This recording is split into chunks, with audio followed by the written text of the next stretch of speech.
Olá, meus irmãos, a paz do Senhor Jesus.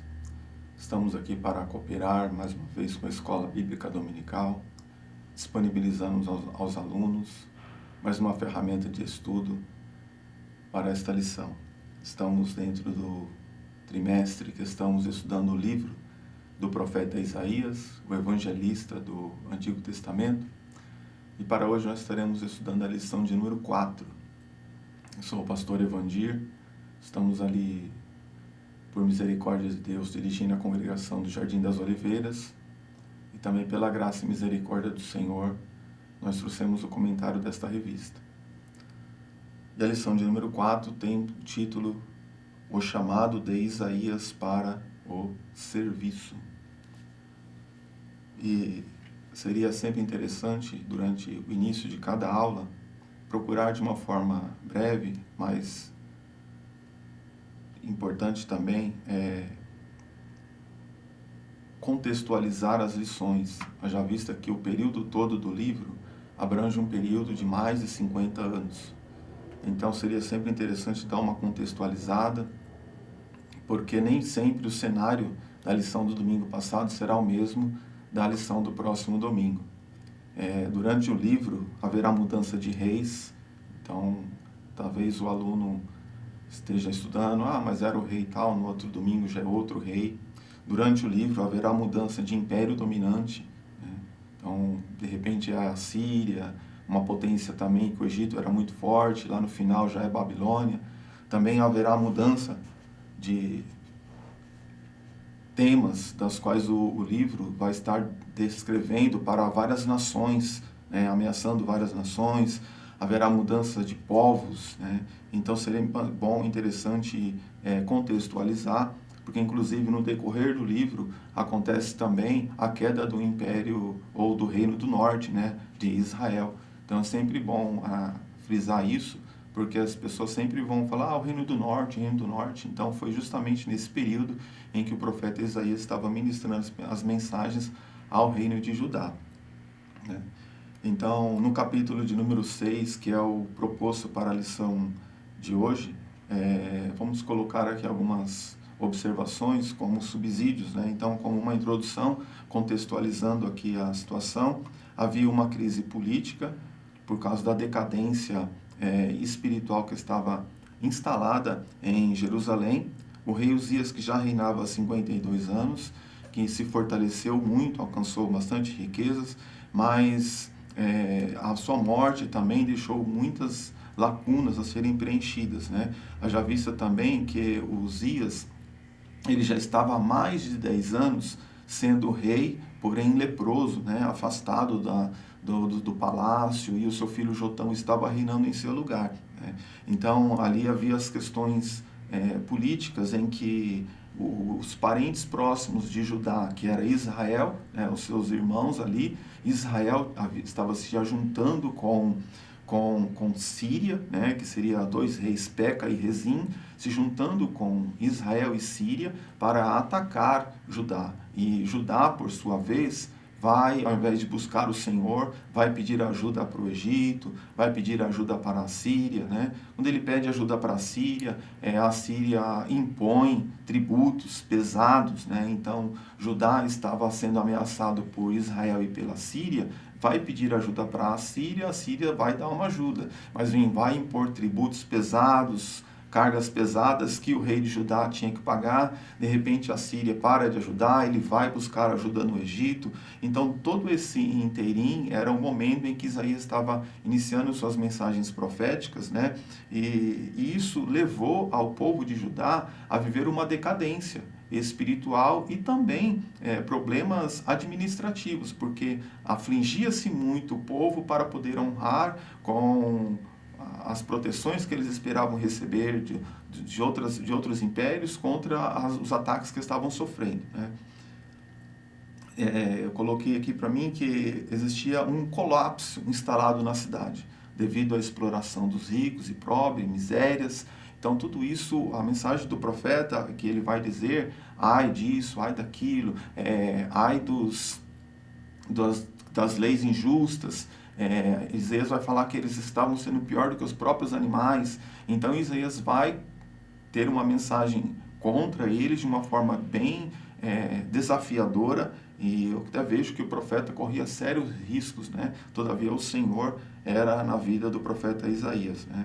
E em meio a tantas crises, no capítulo de número 6, nós vamos ver que o profeta recebe visões do Senhor e uma chamada específica, né? É o tema da lição de hoje, o chamado do profeta Isaías para o serviço, né? E olhando para esse tema agora da lição, tema chamada, né? Chamada. Então, a chamada de Isaías é uma chamada para uma obra específica, né?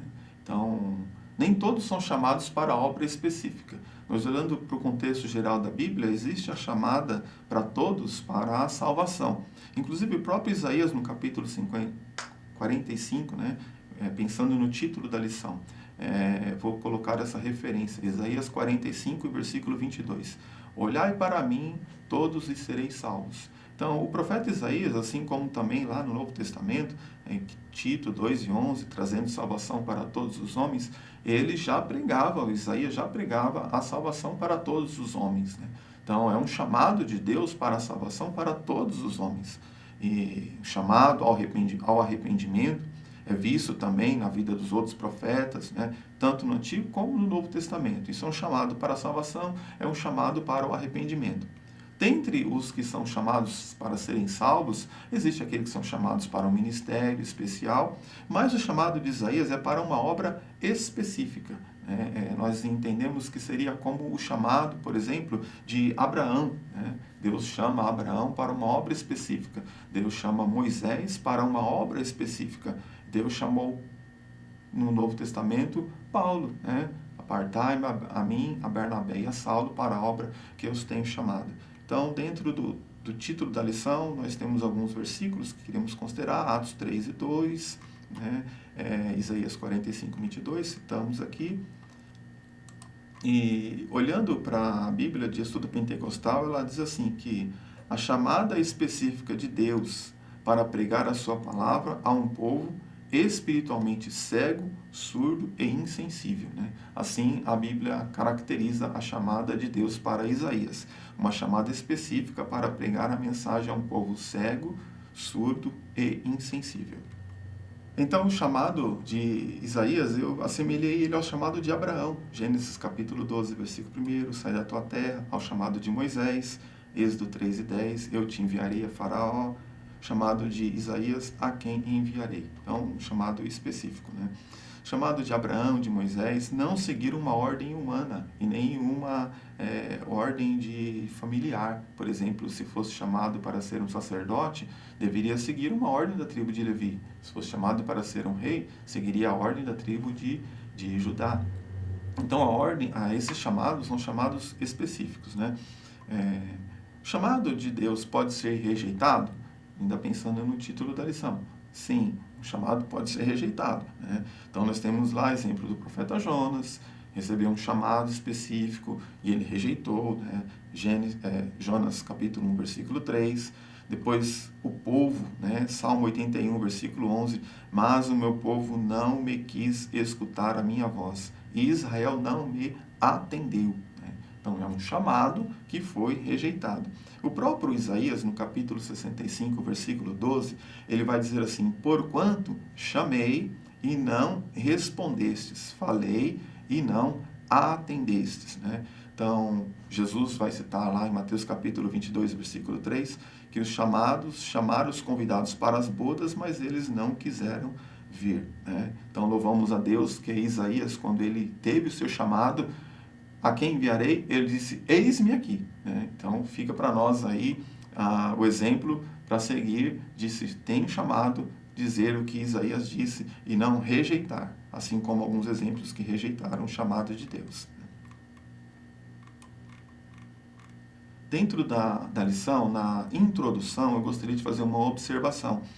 Logo na primeira frase da introdução da lição, de número 4, está escrito assim: o ano em que morreu o rei Uzias, ou Azarias. Primeiro livro dos Reis, capítulo 15, versículo 1. O correto é segundo livro dos Reis, né? Então foi uma falha nossa aí de revisão, tá certo? E acabou passando despercebido.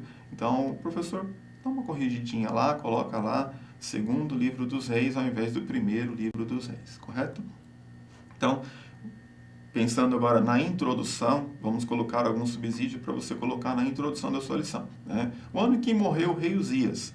O rei Uzias, que reinou de 792 a 740, reinou 52 anos. Isso vai estar no segundo livro dos reis, como nós citamos, e também no segundo livro das crônicas, capítulo 26 e versículo 3. Se você tiver um aluno mais atento a essas leituras, talvez ele possa perguntar, como eu fui dar uma observada lá, na Bíblia Almeida, Revista e Corrigida, que é essa que eu estou aqui, e também na edição contemporânea, se você ler o segundo livro das crônicas, capítulo 26, o versículo 3, vai estar escrito que o rei Uzias reinou 55 anos. Tá? Então, algumas traduções vai dizer 52 e outras 55. O correto é 52, tá certo? Então, pode ter havido aqui algum erro aqui de copistas, né? Então, eu fui pesquisar na Bíblia Interlinear, então o correto é 52 anos. Apenas um pequeno detalhe. E lembrando que no segundo livro das crônicas, capítulo 26, o versículo 21, está escrito assim, ó, assim ficou leproso o rei Uzias até o dia da sua morte. Então, ele não morreu naquele dia que ele saiu do templo em que ele estava queimando incenso. E morou por ser leproso numa casa separada, porque foi excluído da casa do Senhor, e Jotão, seu filho, tinha o cargo na casa do rei, julgando o povo da terra. Então, o Jotão, que reinou apenas 16 anos, uma parte do seu reinado foi como corregente, estando seu pai Uzias ainda vivo. Então, alguns comentaristas vão dizer que o Jotão pode ter reinado ainda com o pai Uzias vivo cerca de 10, 11, às vezes até 15 anos. Pode ser que ele tenha reinado com o seu pai ainda vivo. Nas minhas referências eu coloquei cerca de 11 anos. O rei Uzias foi o 10º rei da história de Judá, tendo reinado então esses 52 anos, até que foi atacado de uma lepra. Isso está lá no segundo livro das crônicas, capítulo 15, versículo 5.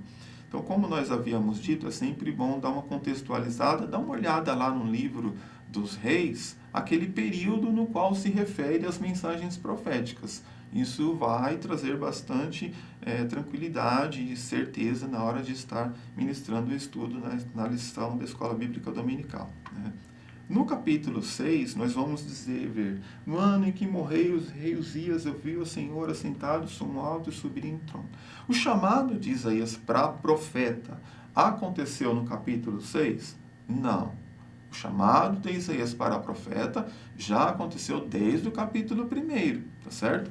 Se olharmos aqui no capítulo 1, versículo 1, vai estar escrito lá: visão de Isaías, filho de Amós, a qual ele viu a respeito de Judá e de Jerusalém nos dias de Uzias, né? Então não foi depois da morte, foi nos dias de Uzias. Então nós entendemos que as mensagens dos capítulos 1 até o 5 foram mensagens ditas antes da morte do rei Uzias, né?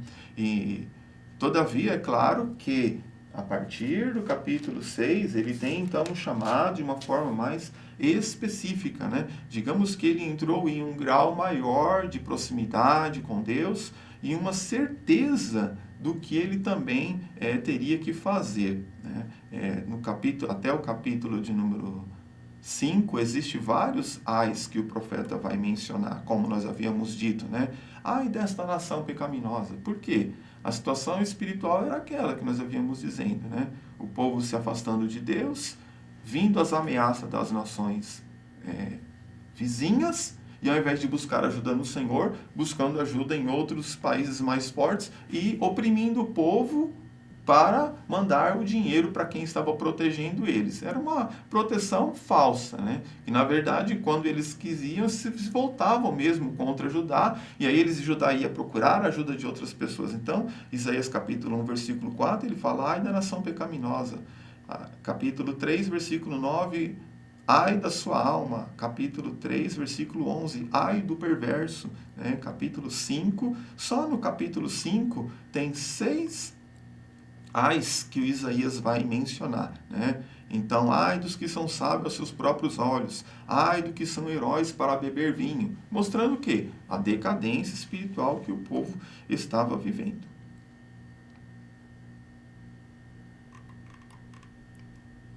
Uma coisa também que nos chama bastante atenção aqui no capítulo 6, esse chamado de Isaías para o serviço, é que, olhando do ponto de vista de um profeta que tinha a responsabilidade de transmitir a palavra de Deus para o povo.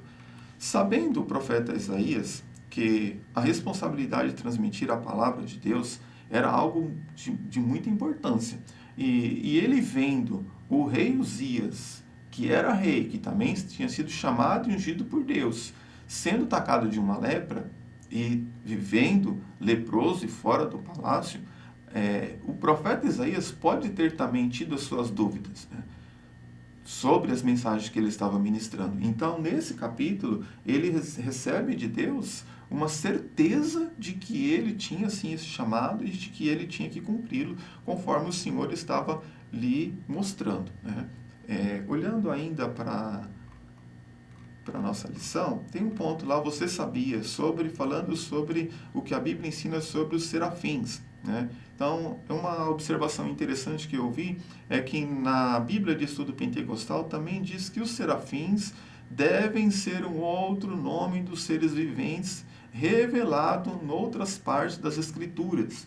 Exemplo, Apocalipse capítulo 4, versículos 6 a 9. Então eu pergunto, os serafins seriam os 4 seres vivos que João viu? Não sei, né? Então existe aqui, não podemos afirmar, mas pela semelhança da adoração, que eles também lá cantavam santo, santo, santo, e por também possuir 6 asas, talvez por essas questões, temos aqui uma semelhança, uma proximidade, e esse comentário da Bíblia de Estudo Pentecostal, né? Que podem ser um outro nome dos seres viventes revelado nas Escrituras, lá em Apocalipse capítulo 4, versículo de número 6. Bom, olhando agora para um subsídio por primeiro ponto da lição, a visão do trono de glória, né? É uma visão celestial que não está disponível para todos, mas somente para aqueles que têm uma proximidade maior de Deus, né? Até mesmo porque a Bíblia diz, 2 Coríntios capítulo 4, versículo 4, que o Deus desse século cegou o entendimento das pessoas, né? Então é uma cegueira para ver coisas espirituais, né? Então, eu anotei assim, a cegueira espiritual não só deixa o homem sem a visão das coisas celestiais, mas também o torna incrédulo para crer nas excelências das revelações, né? Então, às vezes, a cegueira espiritual não é só que não vai ver, mas também deixa a pessoa incrédula para crer no que os outros também veem, né? Então, é uma situação que precisa ser mudada na vida do ser humano, né? E só a palavra de Deus pode abrir esses olhos, né? A visão terrena das coisas que nós temos precisa ser colocado sempre em confronto com a palavra de Deus, né? Que a palavra do Senhor é a vontade do Senhor, precisa estar de acordo com a visão das coisas que se tem, precisa ser confrontado, né? E enquanto Isaías estava em um nível de vida espiritual e comunhão com Deus, e ele teve essa visão celestial de Deus, ele não pensou somente nas coisas terrenas, mas foi buscar o quê? A revelação das coisas do céu, foi procurar conhecer um pouco mais sobre as coisas celestiais, né? Enquanto que em uma visão, né, eu vi o Senhor assentado sobre um alto e sublime trono. Como é que se comportaria, por exemplo, olhando para o primeiro ponto da lição, a visão, eu vi o Senhor assentado em um alto e sublime trono. Algumas visões, por exemplo, que existem na Bíblia de ver o Senhor, Eva, por exemplo, eu vi, caiu. Né? Por quê? Viu algo que não agradou aos seus olhos. Então, uma visão para as coisas terrenas. Né? Ló, uma visão para as coisas terrenas. Então, se perdeu na visão.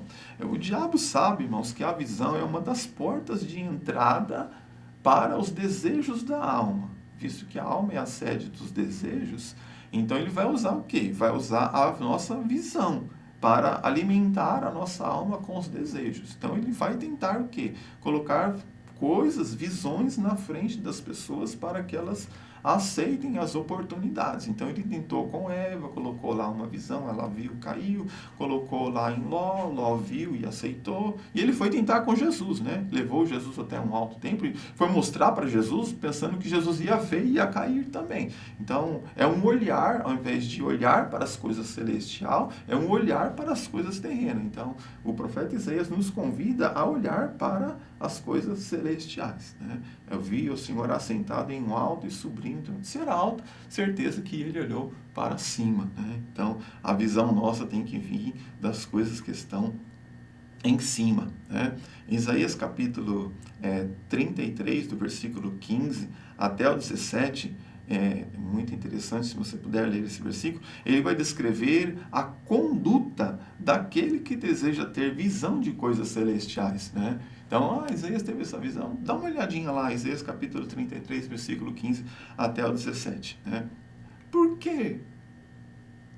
Portanto, por que querer ter visão das coisas espirituais, né? Ela pode ser dada em resposta à oração, né? Visão das coisas. De repente, Isaías estava com muitas mensagens em dúvida, na incerteza, né? Se eu me entregar uma mensagem e ela não for de Deus, o que dizia a lei para o falso profeta? Ele seria morto, né? Provavelmente apedrejado. Então, Isaías tinha muitas dúvidas. Tem uma mensagem, eu preciso entregá-la. Então, essa visão, ela pode ter vindo em resposta a uma oração do próprio profeta, né? Senhor, eu preciso ter certeza, a convicção de que essas mensagens, elas têm o aval do Senhor, né? Por exemplo, o profeta Eliseu. E orou Eliseu: ó Senhor, peço-te que lhe abra os olhos para ver, né? Então, uma visão veio em resposta a uma oração. Segundo o livro dos Reis, capítulo 6, versículo 17. O Jó, né, teve uma visão que veio em resposta por uma recompensa a ser sofrida. Jó 42, versículo 5. E lá, Mateus, capítulo 5, versículo 8. Ela pode ser dada aos limpos de coração. Lá está escrito assim, porque eles verão a Deus, né? Uma semelhança da visão do capítulo 6, olhando para o capítulo 6 de Isaías, eu vejo uma semelhança da visão lá no capítulo 4 do livro de Apocalipse, né? Porque lá diz que João viu uma porta aberta no céu, né? Então, ver uma porta aberta no céu, quando eu leio esse texto, eu já vejo algo vislumbrante. Ver uma porta aberta no céu. Já é uma visão. Todavia, a grandeza ainda, a beleza e o que mais nos deixa maravilhados é que João ainda recebe um convite. Sobe aqui e eu mostrar-te-ei, né? Então, é uma fonte inesgotável, né? Não só ver, mas também ser convidado a entrar, a subir, a estar junto lá no céu, né? Olhando então para a segunda parte da lição, letra B: Santo, Santo, Santo é o Senhor dos exércitos, toda a terra está cheia da sua glória. Já dissemos aqui que foi uma visão do templo e que ele olhou para cima e que ele viu o Senhor assentado. Observe aqui, assentado sobre um alto e sublime trono. Então, em paralelo aqui à situação das coisas na terra, já falamos, decadência, declínio espiritual, o rei Uzias morreu, o filho estava reinando como corregente. Como é que estava na terra as coisas? Crise. Mas e o céu? O céu continua inabalável. Deus continua assentado sobre o seu alto e sublime trono. Que coisa maravilhosa, né? Porque às vezes as pessoas acham que por causa que está acontecendo uma bagunça na terra, Deus desviou a atenção, Deus não está contemplando, Deus esqueceu de atender uma oração, um pedido. Não, Deus continua assentado sobre o seu alto e sublime trono. Então, o céu não se abala. As crises da terra não abala o céu, não deixa o trono de Deus abalado, pois ele é inabalável, né? Eu observei uma coisa, lendo alguns comentários, e Isaías diz que os serafins estavam acima dele e cada um... Não, ainda... Isso, versículo 3. E clamavam uns para com os outros, dizendo, Santo, Santo, Santo. 3 vezes, né? Então, um comentário do pastor reverendo Hernandes Dias Lopes, ele diz assim, quando você diz santo uma vez, você define, né? Posso definir a pessoa, ele é santo. Quando você diz santo 2 vezes, você enfatiza. Mas quando você diz santo 3 vezes, você coloca em um grau superlativo, né? Então é justamente isso aqui que ele estava querendo enaltecer, a santidade de Deus. Não só definindo, não só enfatizando, mas colocando em um grau superlativo. E ele vai ainda continuar no seu comentário dizendo assim que na Bíblia não existe um texto que você vai dizer que Deus é justo, justo, justo. Nem que Deus é amor, amor, amor. Mas que vai ter dizendo que Deus é santo, santo, santo, tanto no Antigo como no Novo Testamento. Então está querendo dizer que a santidade de Deus está em um grau superlativo, né? E ainda olhando para esse mesmo versículo 3, está escrito assim, Santo, Santo, Santo é o Senhor dos Exércitos, e toda a terra está cheia da sua glória, né? Então, olhando para esse ponto aqui, cheia da sua glória, ainda na letra B do nosso comentário aqui, trazendo esse subsídio, quando olhamos para terra cheia da sua glória, é a palavra Shekinah, né? Tão muito falado aí no meio das pessoas, mas acontece que a palavra Shekinah não está na nossa Bíblia. Mas alguém vai dizer, não está na nossa Bíblia porque a Bíblia nossa é em português, Shekinah é em hebraico. Está na Bíblia hebraica? Também não está na Bíblia hebraica. Aí fui procurar também nas interlineares, não está, Shekinah não está na Bíblia hebraica. Por quê? Shekinah é uma definição, né? É um termo desenvolvido pela tradição judaica para descrever a presença manifestada de Deus ao seu povo, né? Então, vai estar na Bíblia a palavra, por exemplo, habitar, fazer morada, né? Então, na Bíblia vai estar lá as palavras, Deus veio habitar no meio do seu povo. Mas a palavra Shekinah, na verdade, não está. É uma definição para descrever a manifestação de Deus no meio do seu povo. Embora a palavra Shekinah não esteja na Bíblia, o conceito ele é claramente visto no Antigo Testamento. Então, quando nós falamos sobre a questão do Shekinah, a casa se encheu, a glória de Deus se manifestou, é a mesma que apareceu lá em Êxodo capítulo 40, versículo 34 a 35, quando a Shekinah, ou a glória do Senhor, ela cobriu o tabernáculo, quando foi a inauguração do templo, encheu o templo, 1 Reis, capítulo 8, versículos 10 e 11, e também o livro de Ezequiel, no capítulo 10. Então, olha só como era de alto grau esta revelação do profeta Isaías, né? Essa glória, esse Shekinah de Deus, que estava na inauguração do tabernáculo, na inauguração do templo, e é o que Isaías está contemplando, né? Olha, seguindo aqui então para frente, um pouquinho mais para frente da nossa lição.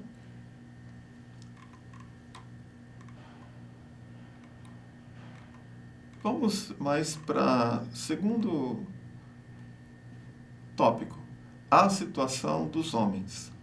Então disse eu, ai de mim, estou perdido. Essa foi a palavra do profeta Isaías, lá no versículo 5. Então disse eu, ai de mim, estou perecendo. Uma outra observação, irmãos, todos os textos bíblicos da nossa revista estão na Almeida Revista e Atualizada, certo? Então aqui está. Então disse eu, ai de mim, estou perdido, né? A atitude do profeta na presença de Deus levou a um grau maior de santificação. E para ser aceito por Deus, ele diz a sua situação. Ele coloca-se como uma necessidade de uma redenção, né? Ele não apresentou desculpas. Ele poderia estar ali na presença de Deus e dar uma desculpa. Mas não, ele olhou para ele mesmo, olhou para cima, viu o Senhor, viu os serafins, ouviu o louvor e disse, eu estou perdido. Então ele reconheceu que ele precisava de uma transformação. Por exemplo, Adão, quando encontra Deus, havia comido do fruto proibido. Ele poderia ter reconhecido. Eu pequei, eu errei. Ele transferiu a culpa. A mulher que o Senhor me deu. Arão, quando Moisés desce do monte, e ele tinha feito um bezerro de ouro, e Moisés vai conversar com ele, ele poderia ter reconhecido. Eu errei, eu peguei e ouvi o povo e fiz. Não, o povo me deu e eu fiz. Ele não reconhece. O Saul, em vários momentos, eu coloquei 2 referências bíblicas, Adão, Gênesis 3:12, Arão, Êxodo 32:24, Saul, 1 Samuel 13:12 e 1 Samuel 15:21.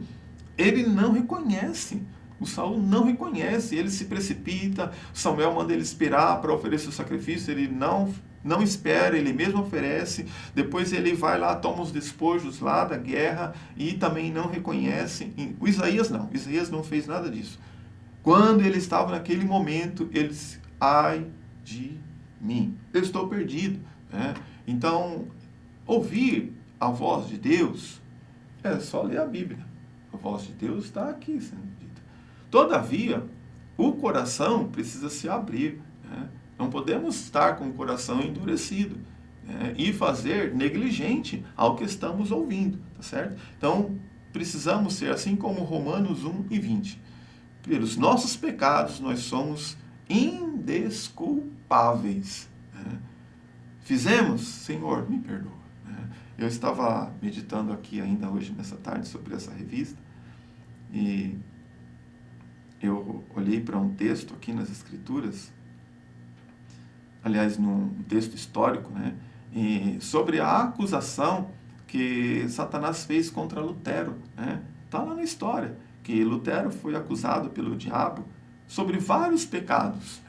Então, colocou, você fez isso, você fez aquilo, o diabo apareceu em sonho a Lutero, com uma longa lista num pergaminho, acusando e detalhando os seus pecados. Qual foi a resposta de Lutero? Lutero admitiu seus pecados e o diabo teria continuado a zombar dele. Então, Lutero teria respondido, escreve em cada um deles, o sangue de Jesus Cristo, seu Filho, nos purifica de todo o pecado. Então, Lutero foi como Isaías. Quando ele viu Deus, realmente, eu cometi algum erro, ai de mim. Ele não ficou apresentando desculpas pelo que ele havia feito. Então, se existir alguma coisa, precisamos aceitar. A falta de humildade, nesses casos, elas apresentar desculpas, nos leva a mais afastamento de Deus. Ainda que sejam desculpas apresentadas por falta de certeza ou de capacidade, ainda são desculpas. Temos desculpas que foram apresentadas para Deus. O próprio Moisés apresentou desculpas. Deus chama ele para fazer um serviço. Ele diz assim, eu não, Senhor, eu sou pesado de língua. São desculpas que foram apresentadas. Mas, todavia, Deus, Ele quer contar conosco para que nós realizemos a sua obra. Estando, então, o profeta Isaías diante de tanta glória, e apresentando ali a sua situação, ai de mim, às vezes reconhecer que nós somos incapazes nos leva a um grau de mais a proximidade de Deus. Então, às vezes, Deus só estava esperando que nós disséssemos aquilo, Senhor, eu não consigo, eu não posso, porque aí Ele vai capacitar. Abraão, ele reconhece também que era pó, que era cinza. Saul, o próprio rei Saul, antes de ser ungido, ele vai reconhecer, olha, a minha família é uma família pequena. Jesus, quando ele quis entrar na casa de um centurião, ele também reconheceu, Senhor, eu não sou digno de que entre no meu telhado. Então, muitas das vezes, Deus está esperando de nós apenas que nós venhamos reconhecer que nós precisamos de algo que que ele precisa fazer na nossa vida, uma limpeza, uma transformação, uma purificação de algo, né? Então, Isaías reconheceu que estava perdido e Deus, então, agiu nisso, né? Aconteceu, então, aqui o quê, né? Quando ele diz assim, ai de mim, pois estou perecendo, porque eu sou um homem de lábios impuros, né? Um homem de lábios impuros, né? Então, nós falamos que os olhos é uma porta, né? Uma porta de entrada. Mas a boca é uma porta de saída para algum sentimento, algum desejo, algum pensamento, algo que está dentro de nós. Enquanto nós não falamos, ainda está preso, né? Mas quando nós falamos, aí é como se fosse uma espada, como se fosse um dardo. Ela pode ferir, pode machucar alguém. Então, para ser um profeta de Deus, Isaías pensou logo, eu vou proferir palavras de Deus para as pessoas. Então, os meus lábios precisam ser puros, né? Como que de uma mesma fonte iam sair dois tipos de água, né? Como que ele ia proferir palavras proféticas, tantas mensagens que tem nesse livro, e tem dos lábios impuros, né? Deuteronômio capítulo 18, versículo 20, é o texto que eu citei aqui, né? Porém, o profeta que presumir soberbamente e falar alguma coisa em meu nome que eu não lhe tenha mandado falar, ou que falar em nome de outros deuses, o tal profeta morrerá, né? Então, Isaías, certeza, ele tinha conhecimento desse texto bíblico, né? Então, ele, vendo o rei, um ano que morreu o rei Uzias, tendo conhecimento desse texto bíblico, ele logo foi pensando, os meus lábios precisam ser puros, né? E nessa questão aqui de Deuteronômio 18 e 20, embora o texto lá não diga, mas normalmente a morte era por apedrejamento, né? Então, mesmo estando no meio, ele vai dizer para nós assim, eu sou um homem de lábios impuros e habito no meio de um povo de impuros lábios, né? Então, mesmo estando no meio de um povo de lábios impuros, o Isaías ainda se conservava a si mesmo puro, santo, temente a Deus, ainda tinha visão das coisas celestiais, ainda era sensível a ouvir a voz de Deus, né? Então, é o que nós podemos esperar dos dias em que vivemos hoje, né? Daniel, por exemplo, né? Daniel estava lá na Babilônia, longe da nação, longe da família, longe dos seus parentes, sendo escravo, né? Levado cativo. E então ele podia dizer, eu também estou no meio de um povo impuro. Mas quem era Daniel? Orava 3 vezes ao dia, tinha comunhão com Deus, tinha mensagem de Deus para as pessoas, né? José estava no Egito, né? Ele poderia dizer, eu estou no meio de um povo de lábios impuros. Mas ele ainda mantinha sua comunhão com Deus, quando lhe apresentou proposta de cair, de ceder, ele disse, eu jamais cometeria um pecado, jamais pecaria contra Deus, né? Noé morava no meio de um povo, de uma geração impura, perversa. Assim era Isaías, no meio de um povo impuro, perverso. Todavia, ele ainda olhou para cima, ele viu o Senhor, né? Então, se o lugar que você está, muitas das vezes é um lugar difícil, olha para cima. Deus ainda tem visão para dar para aqueles que buscam, né? Aí, continuando na lição, a purificação e consolo, letra A, versículo 6. Depois, letra B, fogo purificador. Fogo purificador. Por quê? Ao olhar para cima e ele olhar para si mesmo, né? Ao invés de considerar os caminhos dos outros, ele passa a considerar os seus próprios caminhos, né? Esse pensamento, Paulo diz, né? Miserável homem que sou, né? Então, ter os seus lábios purificados seria dominar a sua própria língua, né? Então, Tiago vai falar dessa dificuldade que as pessoas têm de dominar a sua própria língua, né? Isaías, ao ter a percepção de seus pecados, recebe o toque de Deus. E assim acontece a restauração, né? Esse toque de Deus. Mas um dos serafins voou para mim, trazendo na mão uma brasa viva tirada do altar com uma tenaz. E com ela tocou a minha boca e disse: isso tocou os teus lábios, a tua iniquidade foi tirada e purificado o teu pecado. Né? Que texto lindo, glória a Deus. Né? Por isso veio um chamado. Né? Então, o chamado de Isaías para o serviço, não podemos ir direto lá para o versículo de número 8. Porque o versículo 8 começa assim: depois disso. Né? Depois de ter sido purificado, depois de ter uma visão, ouvi a voz que dizia: a quem enviarei? Né? Então, o chamado, ele vem primeiro, depois da reconciliação, vem depois da purificação. Né? Então, às vezes tem pessoas que invertem um pouco as ordens, né? Acha que tem chamado de Deus e que porque tem chamado tem que fazer. Primeiro, Deus quer que o coração desse que vai ser chamado, desse que é chamado, esteja verdadeiramente convertido. Né? Paulo vai dizer assim: eu não vou ficar pregando para os outros, depois eu vou perder a mim mesmo, não é verdade? Né? Então, não há chamado sem perdão. Não há chamado sem perdão. Não há chamado sem arrependimento. Não há chamado sem confissão dos pecados. Não há chamado sem purificação do altar. Né?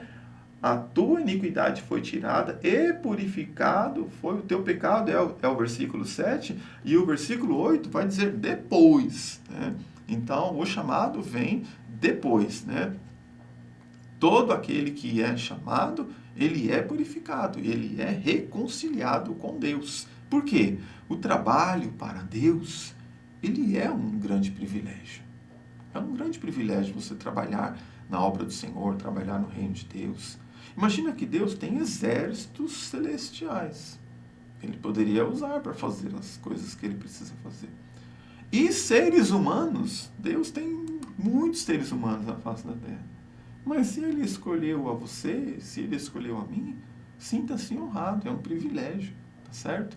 Então, conte com isso. Descreva, coloque diante do Senhor a sua necessidade, né?